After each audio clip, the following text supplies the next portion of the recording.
Hold on. I think it was left to right. That's the extreme one.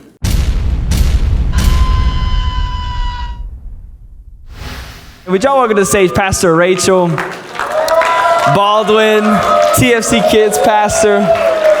If you make it through all of these wings, at the end of service, we're gonna pull a name out of all of the name tags that are all the students that are here, and one of them is going to win a free trip to the Mexico missions trip. Oh, wow. Yeah. How do you do with hot sauces? How do you do typically? I like hot, but not super hot. So this is gonna be a little interesting for me. Yeah, these are super hot.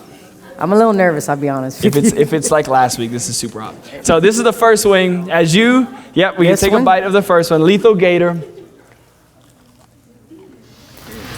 And this is the Are we sure? Hold on. I think it was left to right. That's the extreme one. Y'all put them backwards. That's the last one. You get to go to Mexico. I wouldn't eat it. Too late. Yeah, that's the last one. I remember that test from the last one.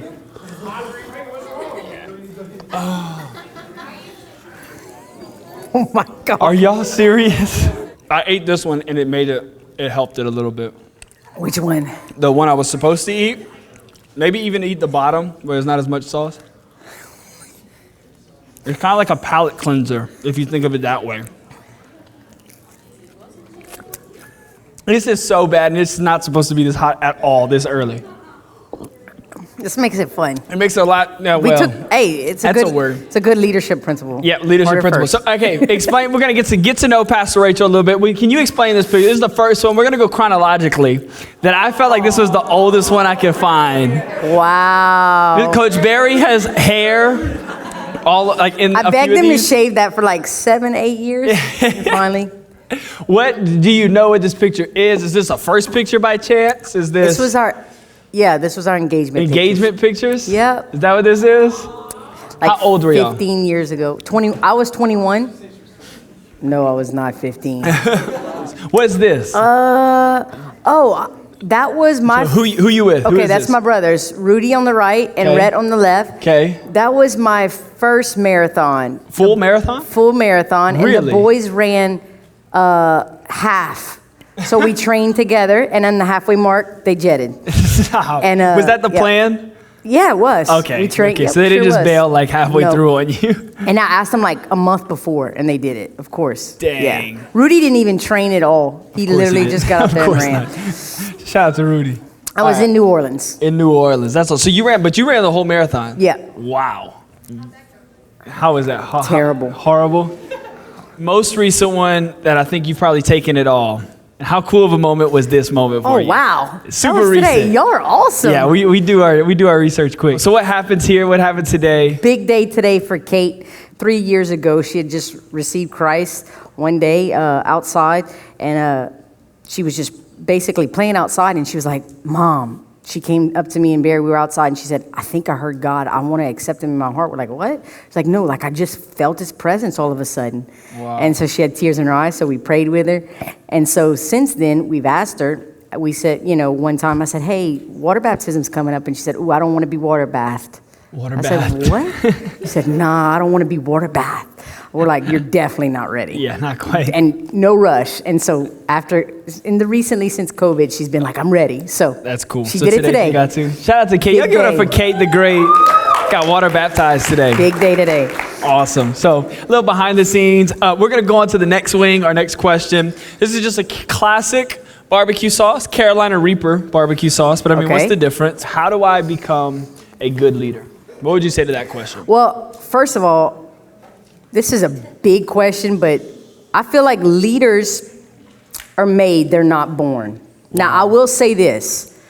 Some people, it is part of their personality. Like some of you in here, you may have some natural leadership abilities and the giftings that just God's given you. Like you were just born, if you were called bossy as a kid, a lot of times that typically is the sign of a leader. Cool. However, anyone could become a leader. So just because, my parents are administrators, so I had some leadership gifts already at the beginning. So I would have maybe, from a scale 1 to 10, I maybe was in, say, like a 7. Naturally, okay? Well, someone else who's maybe doesn't have those natural born leadership qualities, they could be a 3.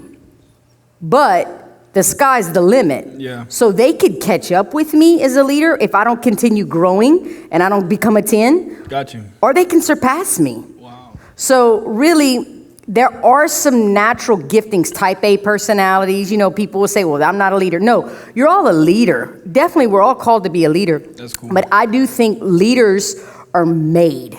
And that's what it's a continual learning process. Yeah. So how to become a good leader, I think is a lot of things, but I'll say this. Good leaders, to me, that I just look up to, always have good people in their life. They always have good mentors in their life. So the good leader is looking to someone who's better. Yeah.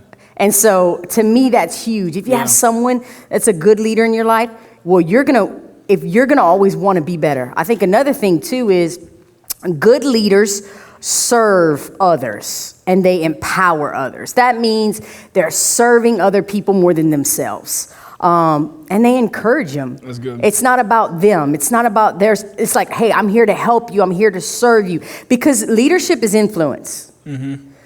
If you think you're a leader, look behind you. If no one's following you, you're just out for a walk. So leadership is influence. So who are you leading? But I'll say this again, Pastor Regan, there are leaders, they're bad leaders too. Next sauce, Mark's Barbados style hot sauce. Have you ever had somebody throw up? No, I'm just curious. Okay, I was just curious. Not yet.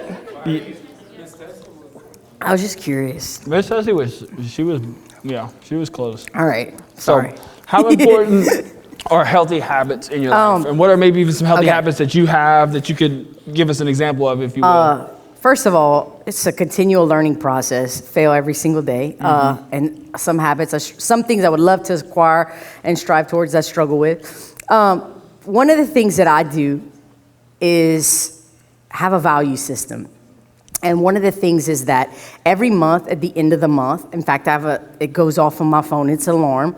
And I have this book that is basically, it's a value system book. And so every month I focus on a value. And so each month I would look at that value and just, what can I do? What could I do better that month? What's something that I can, whether it be my health, it just depends on each month. So I'll say for you guys is get you a value system. Get you something that you evaluate.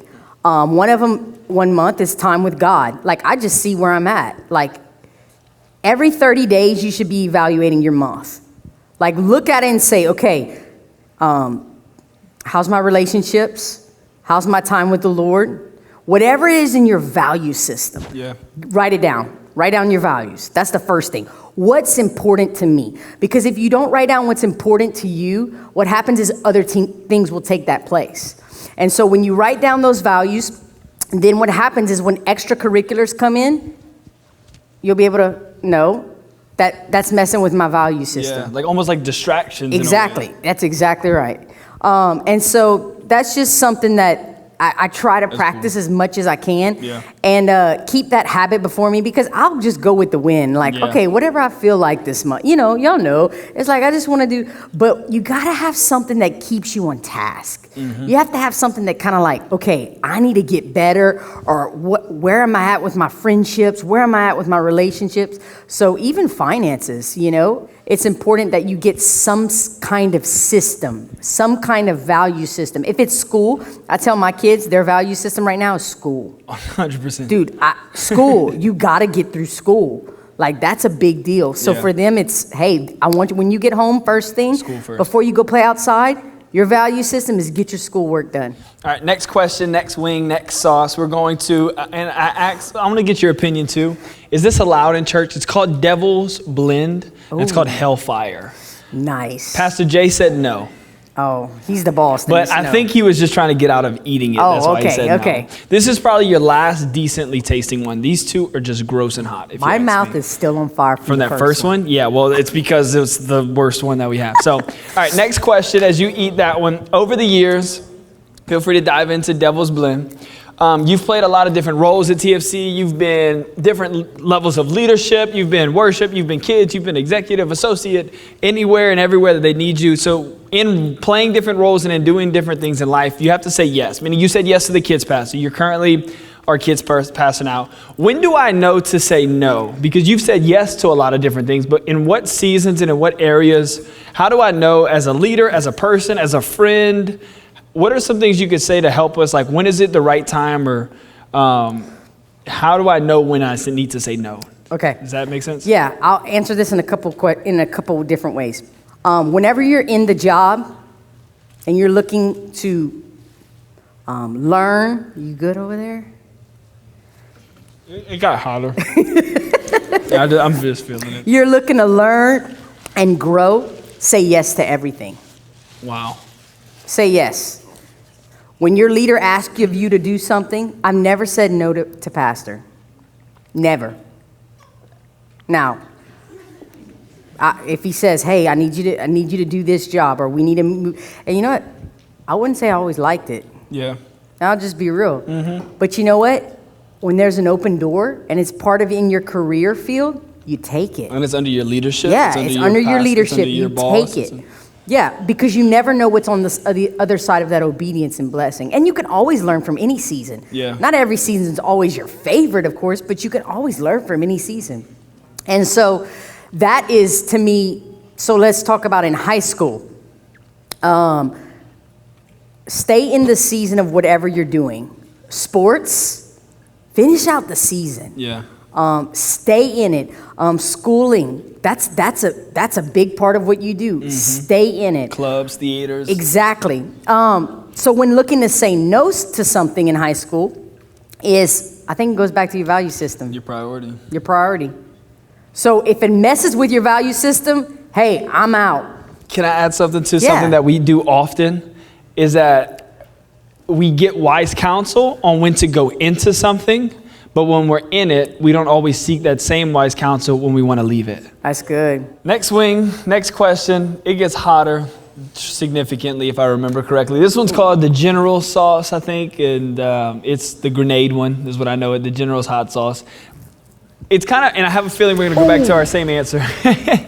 How do I know, or what's some advice that you would give as a leader, especially, but just in general, like when it comes to balancing the different commitments that we made, but yet still having time for relationships, or still having time for the people around me that are important, even though I've made a commitment to something, because I want to honor this commitment that I've made, but yet I want to honor this friendship that I've been going on since I was in junior high, or I want to honor this dating relationship or this relationship with my parents, but yet I really feel like this opportunity to play sports or to go to another college on scholarship for whatever it is, academics or club-wise.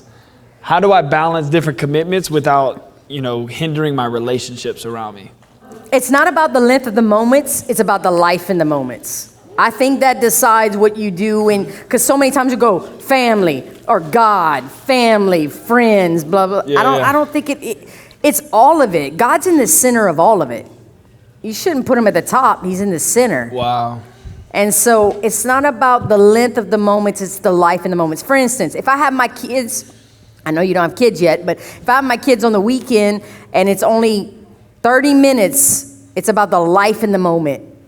I can make a memory in 30 minutes and my kids could be with me all weekend and I spent no time with them. So if God tells you, all right, I need to call this person, or I need to spend time with this person more, or if I need to go here more, it's because you're in touch with God. You're hearing his voice. So to me, it goes back to the life of the moment with even God versus the length. So I think it's not always there's family and friends and all this. I get all that. But really, it's keeping them in the center of everything, because you want God to say, if God says, hey, spend time with your schoolwork this week. I don't know why, and then you go to school and you have a pop quiz. Yeah. Something so simple. Yeah, you just feel that You just nudge. know. Okay, last swing. Bail out if you need to. We've kind of already eaten it. Okay, we're now leaders. We've taken these notes. We've applied these things. We're now leading in our families. We're leading in our friend groups. We're leading in our relationships. We're leading in our classrooms. I then see my friend who I think can be a leader, and I see things inside of him that are a leader. How do I get somebody that a friend of mine, a relationship in my life, I see them, and I want to pull, like, hey, you can do more, you can lead better. What are some ways that you would say? The first thing is you just got to trust them. Somebody says, well, how do you trust somebody? You just do. You just do. You like, I trust you. To build other leaders, you got to let them do. You got to let them work. And so that's a trust. It's like, okay, that's so cool. You do it. I hand it off to you. And another thing is don't take the credit. Give away honor. So I feel like giving honor, respecting, let them soar. It's you're only 2% better. And you can multiply more leaders because of it. That's cool. And another thing too, you want to strive not to be famous. That's not the goal in life. The goal in life is you want to strive to make a difference. Jeez, that's really good. Don't ever strive, and especially in this Instagram, social media world that we got going on. I mean, we all do it. I do it.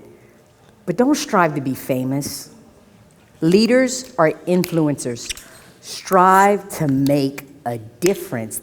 When people come off as know-it-alls, no one wants to serve a know-it-all. It's true. Even though you may know more than the others. Yeah. But that's really not the goal in life. The goal of life is to inspire others to, no, why don't you think about that? Why don't you dream about that? No, you can do that. No, you can be that. It's never about a title or position. It's about a purpose. You're here for purpose. It's not about a name tag. Well, I'm going to, what do people ask you when, hey, my name is Rachel. What do you do? Yeah. Not, who am I? Think about it. I know we don't talk like that, but no, it's true. Really, who am I? You know what?